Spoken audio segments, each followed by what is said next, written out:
শিলচরে মন্দিরের নির্মাণ কাজ করে থাকা অবস্থায় ছাদ থেকে পড়ে মৃত্যু এক শ্রমিকের। মৃত শ্রমিক কাছাড় জেলার বাসিন্দা ২০ বছর বয়সী জিতেন্দ্র দাস বলে জানা গেছে। ভয়ঙ্কর এই ঘটনাটি সংঘটিত হয়েছে শিলচর প্রেমতলা স্থিত দুর্গা মন্দিরে। জানা গেছে দীর্ঘদিন ধরে টেম্পলাস দুর্গা মন্দির নির্মাণকারীদের নিয়োজিত ছিল সে।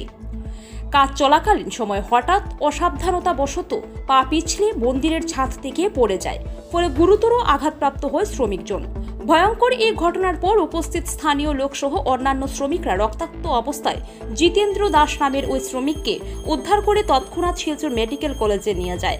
আঘাতপ্রাপ্ত শ্রমিকের অবস্থা সংকটজনক হওয়ায় চিকিৎসকরা তাকে আইসিইউতে ভর্তি করেন।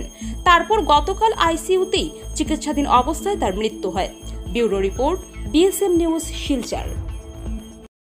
আমরা এক ডিপার্টমেন্টে কাজ করি, নাম হচ্ছে রাজদীপ কিটারয়, তাই নাম কন্ট্রাক্টর। আমরা একসাথে কাজ করতে, আমি যেদিন ঘটনাটা হয়েছে সকাল 11টায় আমি আসলাম ডাস্টবিনের কাজও। তখন লগে লগে আমার কাছে ফোন গেছে আমরা প্রেমতলা পয়েন্ট কামও ঘটনাটা হয়েছে।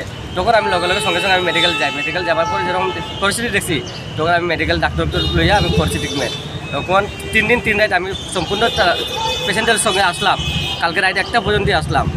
যখন কালকে গতকাল সকাল রাত্রে 8টা পর্যন্ত টাইম দিছি, আমরা 8:30টার সময় মারা গেছে। তারপরে আমরা ডিক্লেয়ার দিলে যে বসে এখন লাস্ট নিয়ে যেতে হচ্ছে। আমরা লাস্ট সঙ্গে সঙ্গে আনছি না করো, আমরা পোস্টমর্টমের মধ্যে নিয়ে রাখছি।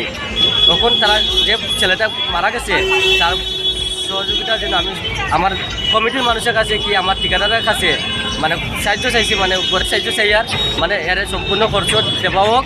এর পরিস্থিতি খুবই খারাপ। এর 2 বোন আছে, মা অসুস্থ, বাবা রোজগার করে কোনোরকম করছে। তারা বাড়াটি থাকে, আমার রংপুর করাটি গ্রামের তারা বাড়াটি থাকে, তারা খুব অবস্থা খারাপ।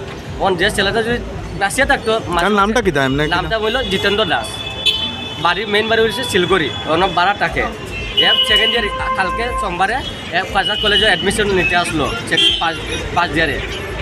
ঘটনা হয়ে গেছে যে জায়গা নিতে পারছে না, পড়াশোনা আসলো 3 বছর আগে তার তাই জন্য আমি মানে আমার ক্লাবের আমার যত কমিটির মানুষ আছে, সদস্য আছে, আমার ঠিকাদার আছে, সবরাই খুঁজে মানে আমার সরকার থেকেও যে ছেলেদের একটু সহযোগিতা করে যেন বাঁচিয়া যখন নাই, যখন জীবনে এর মা বাবা যেন একটু কিছু উপকার পায়, একটু আছে। তো ছেলে থাকলে তো লাখ লাখ টাকা জীবনে খাওয়াইতে পারলো না, এখন যখন নাই আমার যেন ক্লাবের তরফ থেকে যে কোনো কিছু একটা সহযোগিতা পায় আমার।